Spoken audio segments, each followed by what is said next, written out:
Setup sales area 3 వస్తాయండి. Sales ఏరియాలో sales organization, distribution channel, division. This is called setup sales area. ఇంటర్వ్యూలో అడుగుతాయండి sales ఏరియాలో ఏముంటాయి?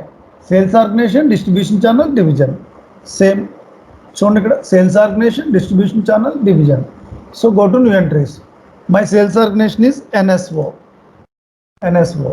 Distribution channel is NX and NW. Division is NX. Set up sales area, sales organization, distribution channel, division. Same. నేను అన్నీ ఒక్కొక్కటే చేశాను. మీకు depends on your product, depends on your client. Client ఎన్ని ఇస్తాను తీసుకోవచ్చండి. ఒకటి క్రియేట్ చేయడం వస్తే ఎన్నైనా చేసుకోవచ్చు. అన్నిట్లో ఒకటే ట్రాన్స్పోర్ట్ రిక్వెస్ట్ నెంబర్లో సేవ్ చేస్తారండి. మీరు 2 సేల్స్ ఆర్గనైజేషన్ చేసినా, 4 చేసినా, 4 డివిజన్లు చేసినా ఏదైనా single transport request number. Because ప్రతి కన్ఫిగరేషను టేబుల్ అండ్ ఫీల్డ్స్ లెవెల్లో సేవ్ అవుతుందండి. SE10లో మనం చేసి ప్రతి కన్ఫిగరేషను SE10లో సేవ్ అవుతుందండి.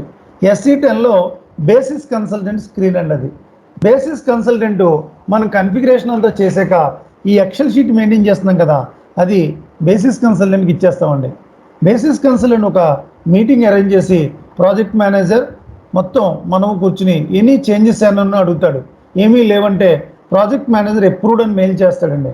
అప్పుడు basis consultant all configuration development నుంచి క్వాలిటీకి మూవ్ చేస్తాడు. మీదే కదా అందరు మాడ్యూల్స్ ఉందండి. శాండ్ బాక్స్ ఉంటే శాండ్ బాక్స్ డెవలప్మెంట్ నుంచి క్వాలిటీ, దెన్ టెస్టింగ్ చేయాలి. టెస్టింగ్ అంతా అయిపోయాక క్వాలిటీ నుంచి with project manager plus client approval. Quality సర్వర్లో కన్ఫిగరేషన్ ప్రాజెక్ట్ మేనేజర్ ఒక్కడే కాదండి, క్లయింట్ అప్రూవల్ కూడా కావాలి. బోత్ అప్రూవ్డ్ అన్నాకే, ఎందుకంటే ఒక కన్ఫిగరేషన్ అంతా డెవలప్ నుంచి క్వాలిటీలోకి వెళ్ళిపోయాక, టెస్టింగ్కి వెళ్ళిపోయాక, అంతా అయిపోయాక project manager client management people అందరికీ ఒక మీటింగ్ అరేంజ్ చేస్తాడు. ఏమన్నా ఇష్యూస్ ఉన్నాయని అడుగుతాడండి. ఇష్యూస్ ఏమన్నా ఉంటే చెప్తే కనుక మళ్ళీ అనదర్ 1 వీక్ టైం ఇస్తారు మనకి సెట్ చేసుకోవడానికి. Fine, everything is fine, client approved mail వచ్చాక ప్రాజెక్ట్ మేనేజర్ అప్రూవ్డ్ అని రిప్లై టు ఆల్ కొడతాడండి అందరికీ. అప్పుడు all configuration move to quality to production server. Final balances, customer balances upload చేయాలి. ఫైనల్ బ్యాలెన్సెస్ అంటే cut over activities.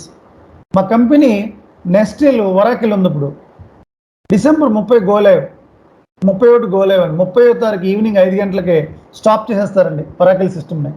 మొత్తం shut down అండి. IT అంతా shut down చేసి ఉన్న బ్యాలెన్సెస్ అన్నీ ఒక ఎక్సెల్ షీట్లో పెట్టిస్తారు. దాన్నే cut over activities, final balances user చేసిస్తాడండి. అది మనం ఎబాపర్కి ఇస్తే ఎబాపర్ కట్ ఓవర్ యాక్టివిటీస్ అన్నీ కూడా ప్రొడక్షన్ సర్వర్లోనే చేస్తాడు. But master data, customer master data అంటే ఎంటీ డేటా. మన కంపెనీలో లోకల్ కస్టమర్స్, ఫారెన్ కస్టమర్స్ ఒక 10,000 మంది ఉన్నారనుకోండి. అన్ని మాస్టర్ డేటాస్ని ఒక ఎక్సెల్ షీట్లో పెడతారండి. అదే కస్టమర్ మాస్టర్ డేటా టెంప్లెట్. ఎంఎంలో సప్లయర్స్ ఆర్ వెండర్స్, మీకైతే కస్టమర్స్. ఎంఎంలో చాలా మాస్టర్ డేటాస్ ఉంటాయి. మెయిన్ మాస్టర్ మీకు కూడా చాలా ఉంటాయి. ఎంక్వైరీ ఉంటుంది, కొటేషన్ ఉంటుంది, సేల్స్ ఆర్డర్ ఉంటుంది, బిల్లింగ్ డాక్యుమెంట్ ఉంటుంది. Customer is the first. కానీ ఎంఎంలో కస్టమర్తో పాటు బల్క్ డేటా, మెటీరియల్ మాస్టర్ కూడా ఉంటుంది. మీకైతే ఒకటి కస్టమర్ మాస్టర్. ఎఫ్ఐ అయితే 7 ఉంటాయండి. 7లో మీ 2 తీసేయాలి, కస్టమర్ వెండర్. నార్మల్గా ఎఫ్ఐకి మీకు కూడా లింక్ ఉంటుందండి. అకౌంట్స్ రిసీవబుల్ అంటే మీది, అకౌంట్స్ పేయబుల్ అంటే ఎంఎం వాళ్ళది. ఇన్వాయిస్ పోస్ట్ చేస్తాడు, ఎఫ్ఐ నుంచే మీకు వస్తుందండి. ఫైనాన్స్లో అవుట్ గోయింగ్ ఇన్వాయిస్ మీకు వస్తుంది, ఇన్కమింగ్ ఇన్వాయిస్ మీకు వస్తుంది, అవుట్ గోయింగ్ వచ్చి ఎంఎం వాళ్ళకి వెళ్తుంది. ఆఫ్టర్ పర్చేజ్ ఆర్డర్ తర్వాత రిఫ్లెక్ట్ అవుతుంది, మీకు ఆఫ్టర్ సేల్స్ ఆర్డర్ తర్వాత రిఫ్లెక్ట్ అవుతుంది. ఇదే బిజినెస్ ప్రాసెస్ అండి. So now talk about second ఏంటండి ఇది సెటప్ సేల్స్ ఏరియా కదండి ఇది, కరెక్ట్ సార్? ఒకసారి సెటప్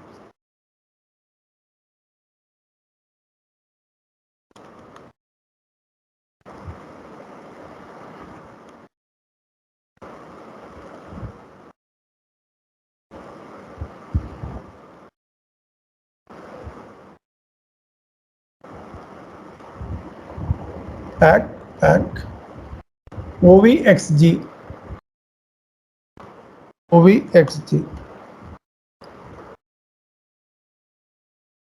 వచ్చాయండి. Now